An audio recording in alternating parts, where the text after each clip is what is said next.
ನಮಸ್ತೆ ಎಲ್ರಿಗೂ. ಇವತ್ತು ನಮ್ಮಮ್ಮ ಕಿಚನ್ನಲ್ಲಿ ಆಲೂ ಕಬಾಬ್ ಮಾಡ್ತಾ ಇದ್ದೀನಿ. ಆಲೂ ಕಬಾಬ್ನ ಹೇಗೆ ಮಾಡೋದು ಅಂತ ನೋಡೋಣ ಬನ್ನಿ. ಮೊದಲಿಗೆ ಈ ಆಲೂಗಡ್ಡೆಯನ್ನು ಸಿಪ್ಪೆನೆಲ್ಲ ತೆಗೆದಿಟ್ಕೊಳ್ಳೋಣ. ಸಿಪ್ಪೆ ಎಲ್ಲ ತೆಗೆದಿದ್ದಾಯಿತು. ಇವಾಗ ಇದನ್ನು ಸ್ವಲ್ಪ ಚಿಕ್ಕದಾಗಿ ಪೀಸ್ಗಳನ್ನ ಕಟ್ ಮಾಡ್ಕೊಳ್ಳೋಣ. ತುಂಬ ಚಿಕ್ಕದಾಗೂ ಬೇಡ, ತುಂಬ ದೊಡ್ಡ ಸೈಜು ಬೇಡ, ಮೀಡಿಯಮ್ ಆಗಿರಲಿ.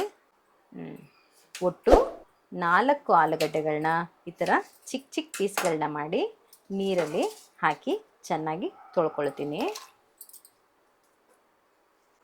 ಚೆನ್ನಾಗಿ ತೊಳೆದಿರೋಂಥ ಆಲೂಗಡ್ಡೆಗಳನ್ನ ನೀರು ಹಾಕಿ ಒಂದು 5 ನಿಮಿಷ ಬೇಯಿಸ್ಕೊಳ್ಳೋಣ. ಸ್ಟವ್ ಹಚ್ಚಿ ಒಂದು 5 ನಿಮಿಷ ಬೇಯಿಸ್ಕೊಂಡ್ರೆ ಸಾಕಾಗತ್ತೆ. ಇದಕ್ಕೆ ಒಂದು ಸ್ವಲ್ಪ ಉಪ್ಪು ಹಾಕ್ಕೊಂಡು ಒಂದು 5 ನಿಮಿಷ ಬೇಯಿಸ್ಕೊಳ್ಳೋಣ. ನೀರನ್ನೆಲ್ಲ ತೆಗೆದುಬಿಟ್ಟು ಇದನ್ನು ಸೆಪ್ರೇಟಾಗಿ ಮಾಡ್ಕೊತಾ ಇದ್ದೀನಿ. ಇವಾಗ ಇದಕ್ಕೆ ಮಸಾಲೆನ ರೆಡಿ ಮಾಡ್ಕೊಳ್ಳೋಣ. ಫಸ್ಟ್ಗೆ ಇವಾಗ ಕಾರ್ನ್ಫ್ಲೋರ್ ಹಾಕೋತಾ ಇದ್ದೀನಿ.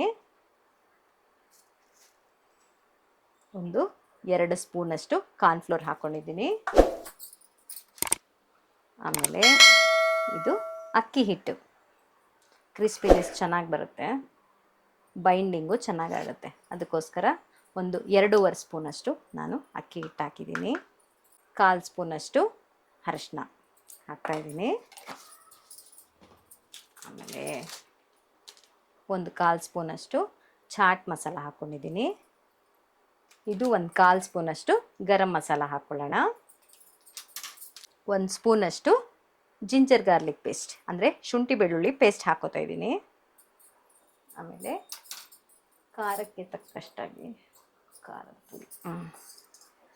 ನೆಕ್ಸ್ಟು ಖಾರಕ್ಕೆ ಅಚ್ಚ ಖಾರದ ಪುಡಿ ನಾನು 1.5 ಸ್ಪೂನಷ್ಟು ಹಾಕ್ತಾಯಿದ್ದೀನಿ.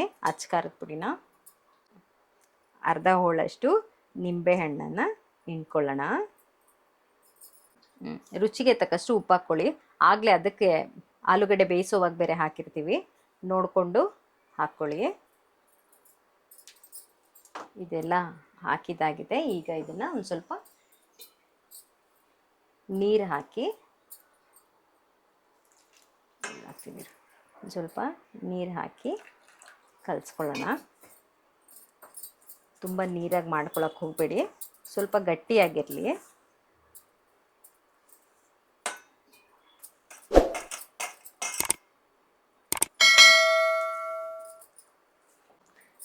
ಬ್ಯಾಟರ್ ರೆಡಿಯಾಗಿದೆ, ಮಸಾಲೆ ಎಲ್ಲನೂ. ಇವಾಗ ಇದಕ್ಕೆ ಈ ಆಲೂಗಡ್ಡೆ, ಬೇಯಿಸಿರೋಂಥ ಆಲೂಗಡ್ಡೆನ ಇದರೊಳಗೆ ಹಾಕ್ಕೊಳ್ತಾ ಇರೋಣ. ಹಾಕ್ಕೊಂಡು ಈ ಮಸಾಲೆ ಎಲ್ಲ ಇದಕ್ಕೆ ಚೆನ್ನಾಗಿ ಅಂಟೋ ಹಾಗೆ ಮಿಕ್ಸ್ ಮಾಡ್ಕೊಳ್ಳೋಣ. ಎಲ್ಲ ಮಿಕ್ಸ್ ಮಾಡ್ಕೊಂಡಿದ್ದೀನಿ. ಈಗ ಎಣ್ಣೆ ಇಟ್ಟು ಇದನ್ನೆಲ್ಲ ತೇರಿಸ್ಕೊಳ್ಳೋಣ. ಬಾಣಲಿ ಎಲ್ಲ ಕಾದಿದೆ, ಎಣ್ಣೆ ಹಾಕೋತಾ ಇದ್ದೀನಿ. ಎಣ್ಣೆ ಕಾದಿದೆ. ಈಗ ರೆಡಿ ಮಾಡಿಟ್ಕೊಂಡಿರುವಂಥ ಆಲೂಗಡ್ಡೆಗಳನ್ನೆಲ್ಲ ಇದರೊಳಗೆ ಹಾಕ್ಕೊಳ್ಳೋಣ.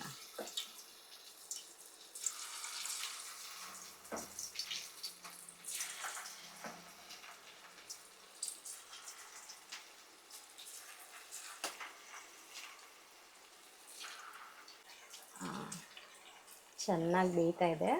ಸ್ವಲ್ಪ ಮೀಡಿಯಮ್ ಫ್ಲೇಮಲ್ಲಿ ಇಟ್ಕೊಂಡು ಬೇಯಿಸ್ಕೊಳ್ಳಿ. ಕಲರ್ಫುಲ್ಲಾಗಿ ಬಂದಿದೆ ಕಬಾಬು. ಪ್ಲೇಟ್ಗೆ ತೆಕ್ಕೊಂಬಿಡೋಣ. ಸೌಂಡ್ ನೋಡು ಎಷ್ಟು ಕ್ರಿಸ್ಪಿ ಆಗಿದೆ ಅಂತ ಈಗಲೇ ಗೊತ್ತಾಗ್ತಾ ಇದೆ.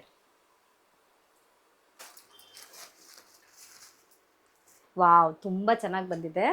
ಕ್ರಿಸ್ಪಿ ಆಲೂ ಕಬಾಬ್.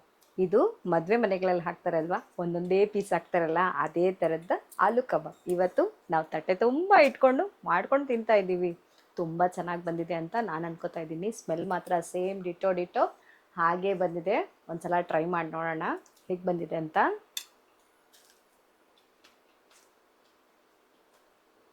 ಕ್ರಿಸ್ಪಿಯಾಗಿ, ಕ್ರಂಚಿಯಾಗಿ, ಒಳಗೆಲ್ಲ ಸಾಫ್ಟಿಯಾಗಿ ಸೂಪರಾಗಿ ಬಂದಿದೆ. ನೀವು ಒಂದ್ಸಲ ಮನೇಲಿ ಟ್ರೈ ಮಾಡಿ ನೋಡಿ. ಒಟ್ಟಲ್ಲಿ ಬ್ಯಾಟರ್ ಮಾತ್ರ ಸ್ವಲ್ಪ ತಿಕ್ಕಾಗಿ ಹಾಕ್ಕೊಳ್ಳಿ.